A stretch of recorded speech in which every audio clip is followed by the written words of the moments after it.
오늘 말씀은 예수님께서 3년 동안의 사역을 이제 마무리하는 그 시점에 일어난 사건입니다.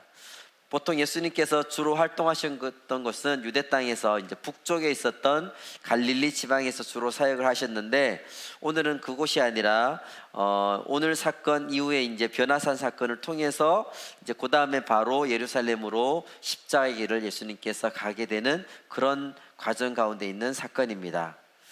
인생의 마지막 순간이죠. 마지막 그때를 향해서 가고 있는 그때에 있었던 사건이기 때문에 너무나 중요한 사건이라는 것을 알 수가 있습니다. 예수님은 자신이 얼마 남지 않은 이 땅에서의 삶을 아시고 제자들과 함께 이 빌립보 가이사랴 지방으로 가셨습니다. 13절 말씀을 같이 읽겠습니다. 예수께서 빌립보 가이사랴 지방에 이르러 제자들에게 물어 이르시되 사람들이 인자를 누구라 하느냐. 빌립보 가이사랴, 이곳은 이스라엘의 가장 이제 북쪽 지역의 헐몬수안이라는 곳이 있는데, 이 기슭에 위치한 그런 도시입니다. 헤롯 빌립 왕이 그곳에 이제 도시를 만들고 로마 형제의 칭호인 그 가이사를 따가지고 가이사랴 하고 자기 이름도 넣어서 가이사랴 빌립보라고 이름을 지은 그런 도시입니다. 당시 이제 로마 제국 안에는 이 황제의 이름을 붙인 도시들이 곳곳에 있었습니다. 그런데 아무 도시나 마음대로 붙이고 싶다고 붙일 수 있는 곳은 아니었습니다. 이 시저라는 이름을 붙이기 위해서는 그 로마 황제의 영광에 어울리는 그런 화려한 모습, 웅장한 규모, 이런 것이 그 도시에 갖춰져 있어야 됐습니다. 또한 그 도시의 가장 높은 곳에는 가장 중심에 그 시저를 위한 신전을 세워야 됐습니다. 그러니까 이 도시에 지금 황제의 칭호가 붙었다는 것은 이 가이사랴 빌립보가 엄청나게 외형적으로 우아한 모습, 웅장한 모습을 갖춘 도시고 황제를 위한 신전이 그 가운데 있었다는 것을 말해주고 있습니다.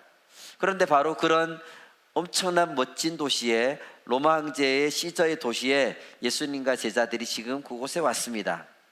예수님은 아주 의도적인 것을 가지고 이 황제의 도시, 화려한 도시, 로마의 영광을 자랑하는 그 도시에 제자들과 함께 왔습니다. 왜 예수님이 그곳에 제자들을 데리고 갔을까요? 예수님이 제자들에게 질문하는 것을 보면 예수님의 의도를 알 수가 있습니다. 14절 말씀을 같이 읽겠습니다. 이르되 더러는 세례 요한, 더러는 엘리야, 어떤 이는 예레미야나 선지자 중에 하나라 하나이다. 사람들은 예수님을 세례 요한 또는 엘리야, 예레미야 또는 어떤 선지자 중에 하나라고 생각하고 있었다고 했죠. 여기서 이제 공통점들이 전부 다 선지자들입니다. 여기서 얘기하는 사람들은. 그러니까 사람들은 예수님을 선지자로 알고 있습니다. 예수님이 그동안 하셨던 일들, 그리고 가르친 내용을 보면 분명히 하나님이 보내신 분이 틀림없다고 그들은 생각했는데, 그들은 선지자라고까지만 생각했지 그들이 그토록 기다리던 메시아, 그들을 구원할 자라고 생각을 하지는 못했습니다. 늘 가난한 사람들하고 같이 어울려 다녔고 죄인들과 어울려 지냈던 예수님이 그들이 그렇게 상상하였던 메시아, 구원자라고 생각이 들지 않았습니다. 메시아라고 한다면 이 로마 제국으로부터 자기의 그 압제로부터 그들을 구원하기 위해서는 엄청난 그 실력도 있어야 되고 그런 위치도 돼야 되고 뛰어나고 화려한 부분이 분명히 있어야 된다고 그들은 생각했기 때문입니다. 강력하게 그 로마로부터 그들을 구원하기 위해서는 강력한 힘도 있어야 되고 아주 능수능란한 그런 기술도 있고 화려한 사람이었어야 된다라고 그들은 나름대로 생각했던 것입니다. 그런데 그들이 예수님을 보니까 지금 가이사랴 빌립보에 도착한 그분의 모습은 메시아의 모습하고는 전혀 다른 모습이죠. 그런데 예수님의 의도는 사람들이 어떻게 생각하는가만 듣고 나서 끝나는 것이 아니었습니다. 15절 말씀을 같이 읽겠습니다. 이르시되 너희는 나를 누구라 하느냐. 이 질문을 지금 하는 장소가 어디냐가 되게 중요하죠. 바로 이곳이 황제의 도시인 빌립보 가이사랴라는 곳입니다. 왜 하필 다른 곳이 아닌 이곳에서 이렇게 질문을 했을까요? 당시 로마는 전 세계를 거의 그쪽에 있는 유럽과 아시아와 아프리카 지역을 거의 다 정복을 했습니다.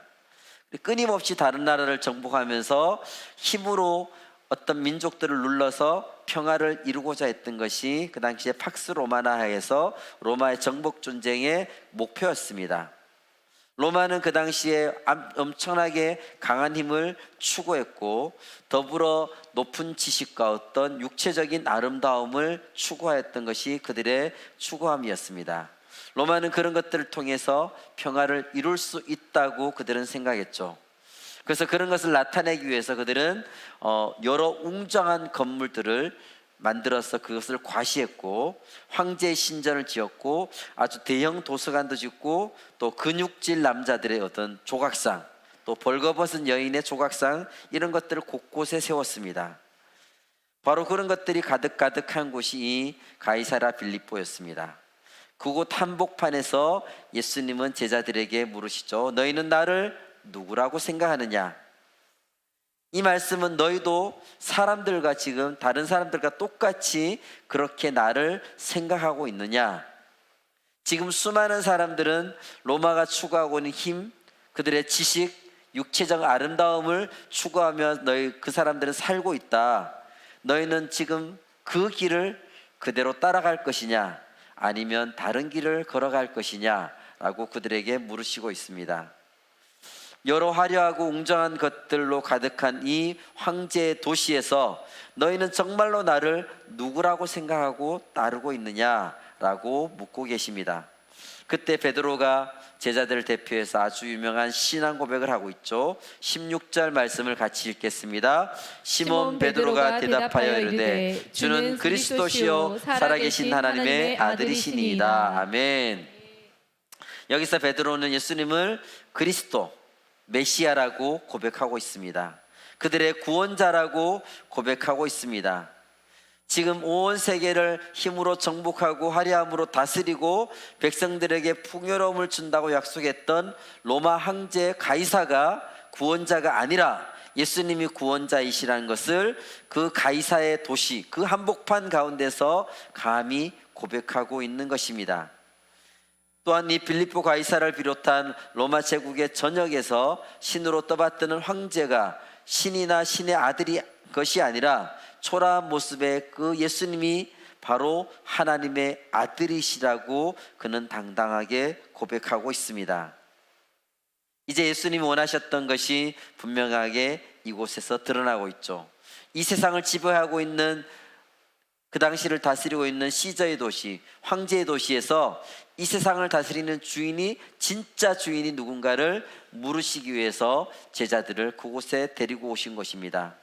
마지막 십자가의 길을 가기 바로 전에 예수님은 제자들에게 이것만은 분명히 알리고 싶었던 것입니다. 이 세상의 주인이 누구냐?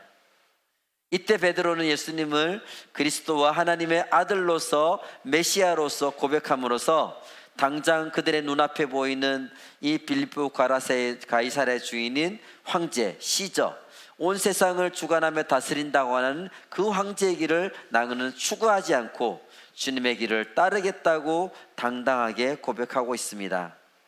다시 말해서 로마 제국이 추구했던 그런 권력의 힘, 돈의 힘, 인간의 지식, 육체적인 아름다움과 쾌락, 그것을 목적으로 삼고 살지 않고 예수님께서 가르쳐 주신 주님의 길을 나는 따라가겠다고 고백하고 있습니다.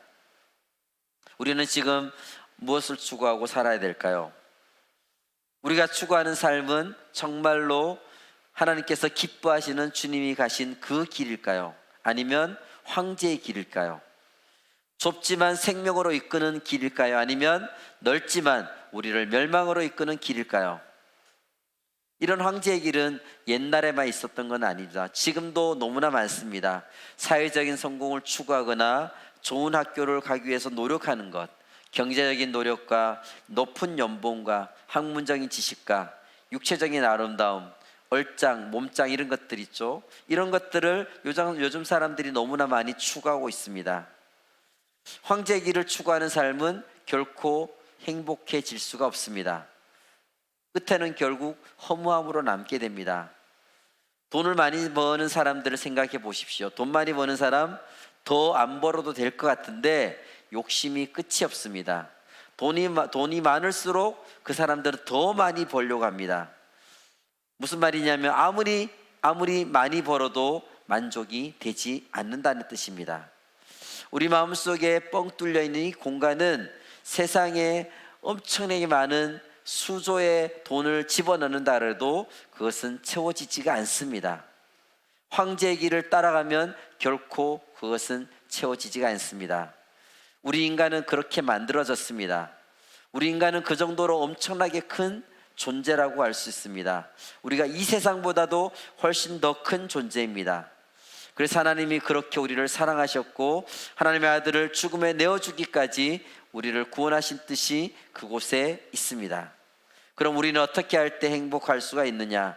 우리는 황제의 길을 추구하는 것이 아니라 주님의 길을 추구하며 살아야 됩니다. 좁은 문으로 들어가야 됩니다. 하지만 이 세상에서 얘기하는 것은 온통 황제의 길로 가라고, 넓은 문으로 가라고 계속해서 우리를 부추기고 있죠. 그 길로 가면 행복이 보장된 것처럼 광고를 하고 있습니다. 그러나 그렇지 않습니다. 말씀이 얘기하는 것은 그와 정반대라고 얘기하고 있습니다. 황제의 것으로 가득한 곳에서 예수님을 신뢰하는 고백을 한 베드로의 고백에 대해서 예수님은 아주 기뻐하시면서 칭찬을 해주셨습니다. 17절 말씀을 같이 읽겠습니다. 예수께서 대답하여 이르시되 바요나 시몬아 내가 복이 있도다. 이를 내게 알게 한 이는 혈육이 아니요 하늘에 계신 내 아버지시니라. 아멘. 베드로는 자기 생각으로 이런 고백을 하는 것은 불가능한데 하나님이 도와주셔서 이런 고백을 하게 되었다는 말씀입니다. 그리고 결정적으로 이렇게 말씀하고 있죠. 18절에서 19절 말씀을 같이 읽겠습니다. 또 내가 내게 이르노니 너는 베드로라. 내가 이 반석 위에 교회를 세우리니 음부의 권세가 이기지 못하리라. 내가 천국 열쇠를 내게 주리니 내가 땅에서 무엇이든지 매면 하늘에서도 매일 것이요 내가 땅에서 무엇이든지 풀면 하늘에서도 풀리리라 하시고. 아멘. 이번에 우리가 필리핀 땅에 교회를 세웠습니다. 교회를 세우고 또 앞으로 계속 세워나가는 과정이 있습니다. 이 과정 속에서 우리가 교회에 대한 주님이 하시는 말씀이 무엇인지를 정확하게 들어야 될 것입니다. 여기서 우리가 몇 가지 생각해 봐야 될 것들이 있습니다. 첫 번째, 너는 베드로라. 내가 이 반석 위에 교회를 세우리니, 이렇게 말씀하셨습니다. 교회는 주님이 세우신다는 뜻입니다. 여기는 이 반석이 뭐냐면 예수님을 향해 그리스도시라고, 살아계신 하나님의 아들이라고 고백한 그 믿음, 그렇게 고백하는 그 사람이 바로 반석이고, 그 고백 위에 주님은 주님의 교회를 세우겠다고 말씀하고 계십니다. 아멘. 이 세상을 주도하고 있는 많은 사람들이 추구하는 그 황제의 길을 우리는 따르지 않겠다. 오직 예수 그리스도의 길을 따라가는 사람들이 바로 교회입니다. 아멘. 우리 교회가, 또 필리핀에는 베델 비전 교회가 오직 주님이 주인되고 주님의 길을 걸어가고 주님의 말씀대로 세워지는 그런 교회가 되기를 원합니다. 아멘. 두 번째는 내가 내 교회를 세우리니, 내가 내 교회를 세우리니, 교회의 주인은 예수님이시라는 겁니다. 아멘. 교회의 주인이 어떤 개인이 아니라 오직 예수 그리스도가 이 교회의 주인이십니다. 아멘. 교회는 예수님께서 세우십니다. 네. 내가 세우리니, 사람이 세우는 것이 아닙니다. 주님이 교회를 세우십니다. 아멘. 이번에 필리핀 베델 비전 교회를 설립하면서 1월 말에 계약이 완료가 됐죠. 그리고 2월 초에 이제 우리의 설립 감사 예배를 3월 1일 날 드리자고 결정하고 나서 한 달 동안을 우리가 진짜 정신없이 준비하고 달려왔습니다. 힘차게 달려왔습니다. 그러나 그것은 우리를 사용하셔서 주님의 교회를 세우신 것입니다. 우리가 교회를 세우는 것이 아니라 주님께서 교회를 세우는데 부족한 우리를 사용하신 것입니다. 아멘. 우리를 사용해 주시는 주님의 그 사랑과 은혜에 우리는 너무나 감사해야 될 것입니다. 아멘. 우리가 예수님은 나의 구원자이시고 하나님의 아들이십니다라고 고백할 수 있다면 그것이 바로 내 힘으로 되는 것이 아닙니다. 하나님이 역사하셔서 우리가 그 고백을 할 수 있도록 역사해 주시는 것입니다. 베드로에게 예수님이 말씀하신 것처럼 하늘에 계신 아버지 하나님으로 인해서만 되는 그런 일입니다. 이 모든 것이 주님의 역사입니다. 주님의 교회를 세우는 것도 마찬가지입니다. 주님의 신령한 일에 우리가 초청을 받은 것입니다. 주님께서 교회를 세우십니다. 교회는 주님의 것입니다. 아멘. 세 번째는 음부의 권세가 이기지 못하리라. 교회는 절대로 사망의 권세, 사단의 권세가 결코 이길 수 없는 강력한 것입니다. 아멘. 영원한 주님의 길을 걸어가는 사람들과 함께 영원하신 주님께서 우리와 동행하시기 때문에 죽음의 권세는 힘을 쓰지 못하는 것이 바로 교회입니다. 그런데 지금 그렇지 않은 교회들이 많죠. 이 시대 많은 교회들이 분쟁과 다툼과 그런 것에 휘말려 있는 이유들이 무엇일까요? 그것이 교회라고 한다면 실제로는 그들이 주님의 길을 걷는 것이 아니라 황제의 길을 걷고 세상이 원하는 그 부귀 욕망의 길을 걸어가는 것을 더 중요하게 여기기 때문에 교회에 그런 일들이 일어나게 됩니다. 황제의 길은 자기의 이기적인 욕망, 이득 그런 걸 추구하기 때문에 그런 사람들이 모인다면 그들은 서로 자기의 욕망을 추구하게 되죠. 그러니까 서로 경쟁을 할 수밖에 없습니다. 또 서로 대적하고 싸울 수밖에 없습니다. 음부의 권세, 사단의 권세가 결코 이길 수 없는 게 교회입니다. 그런데 그 교회가 바로 우리들입니다.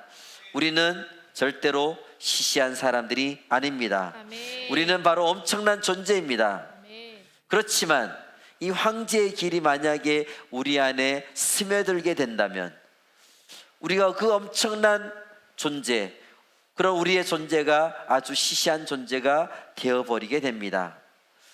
우리는 엄청난 존재, 하나님의 능력을 가진 엄청난 존재인데 황제의 길을 추구하게 된다면 시시한 것을 가지고 다투게 됩니다. 음부의 권세에 굴복하게 된다는 것을 우리가 기억해야 될 것입니다.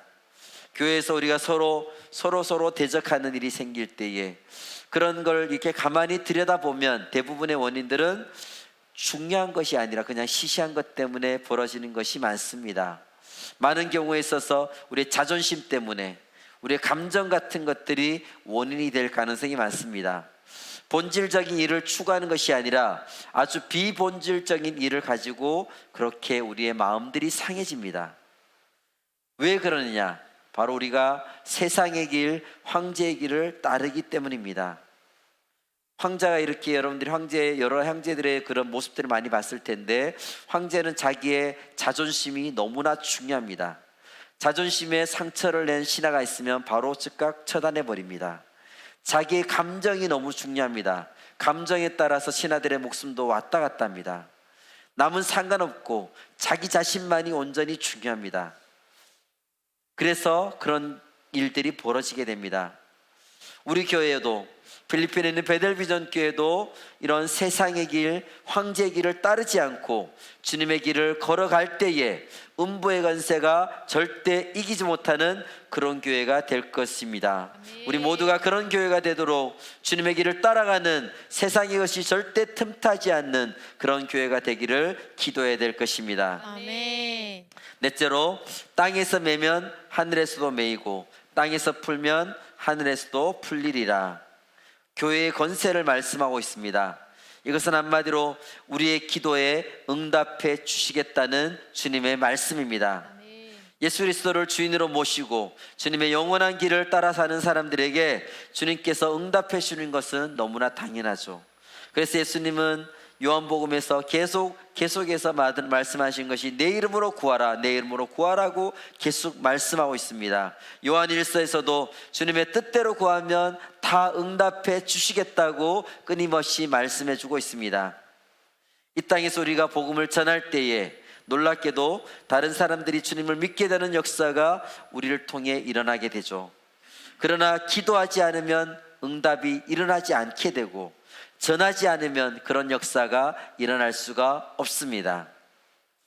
이제 필리핀 땅에 우리 교회가 세워졌으니 이번 여름에는 우리 교회에 가서 우리가 마음껏 복음을 전하도록 합시다. 아멘. 우리가 복음을 전할 때에 그곳에 있는 어둠의 권세가 물러가게 되고 주님의 복음의 빛이 비춰지게 될 것입니다. 아멘. 지금까지 1차부터 10차까지 아울리치를 계속해서 하고 진행할 때마다 우리가 전도는 열심히 하지만 정착하고 열매 맺는 과정을 볼 수 없다는 것이 매번 너무너무 아쉬웠습니다. 이제 우리 교회에서 하는 그 선교 현장을 우리가 직접 가서 우리가 할 수 있고 이번 여름에 우리가 전도를 통해서 그 열매가 맺히는 것을 우리가 볼 수 있다는 것이 너무나 감격스럽습니다. 주님 우리를 통해서 이 일을 이루어 가실 것입니다. 아멘. 말씀을 맺겠습니다. 찬란한 로마 제국의 길, 황제의 길의 결론이 무엇일까요? 그 찬란함, 그 당시에 2000년 전에 전 세계를 지배했던 로마의 그 찬란함이 지금은 어떻게 되었나요? 전부 폐허로 남아 있습니다. 지금은 건물의 터만 남아 있는 것들이 대부분입니다. 예수님은 왜 십자가의 길로 들어서게 될 이 시점에서 제자들을 데리고 많은 지역들 중에 그 하필 황제의 도시인 빌립보 가이사랴에 오셔서 이런 질문을 그들에게 하셨을까요? 이 세상을 다스리는 것으로 보이는 황제의 길, 이 세상의 것을 추구해서 갈 때는 그 황제의 길을 따라가야지만 이 세상에 뭔가를 잡을 수가 있고 뭔가의 권력을 잡을 수 있고 뭔가를 가질 수 있는 그 길을 뛰어넘어서 영원하신 주님의 길을 추구하지 않고서는 주님이 가시는 그 길을 걸어갈 수가 없고 우리가 주어진 사명을 감당할 수 없다는 것을 우리는 기억해야 될 것입니다. 천하를 소나기에 넣은 사람이라도 만약에 그가 하나님이 없다면 그 사람은 실제로 아무것도 가진 것이 없는 보잘것없는 사람입니다. 로마 황제들이 그랬습니다. 반대로 아무것도 없는 것 같고 보잘것없는 사람이라도 주님을 붙들고 주님과 함께 한다면 그 사람은 모든 것을 다 가진 사람입니다. 그 대표적인 예가 바로 사도 바울입니다. 사도 바울이 그것을 너무나 잘 보여주고 있죠. 이미 그는 영원한 생명을 소유하고 있기 때문입니다. 실제로 황제들은 다 사라졌고 남지 않았습니다. 그렇지만 사도 바울이 전했던 그 예수 그리스도는 지금도 우리와 함께 계시고 주님의 복음은 지금도 계속해서 흥황하게 전해지고 있습니다. 내가 이 반석 위에 내 교회를 세우리라. 음부의 권세가 이기지 못할 것입니다. 필리핀 베델비전 교회를 주님의 길, 사명의 길을 가겠다는 고백과 그 결단 가운데 든든히 주님께서 세워가실 것입니다. 이 세상 어떤 것도 흔들 수 없는 교회로 우리 모두가 기도함으로 주님의 교회를 세워가도록 합시다. 기도와 물질과 헌신으로 나의 최선을 다하며 주님의 몸된 교회를 세워가도록 합시다. 이제 우리 교회가 필리핀에 세워졌습니다. 앞으로 해야 될 사역들이 너무너무 많습니다. 주님의 교회를 세우는 일들이 그 모든 것들이 우리에게 맡겨주심에 우리는 감사해야 될 것입니다. 아멘. 필리핀 베델비전 교회가 주님께서 나에게 주신 교회임을 고백하며 주님의 인도하심 가운데 같이 세워나가는 우리 모든 베델 가족들이 되시기를 원합니다. 아멘.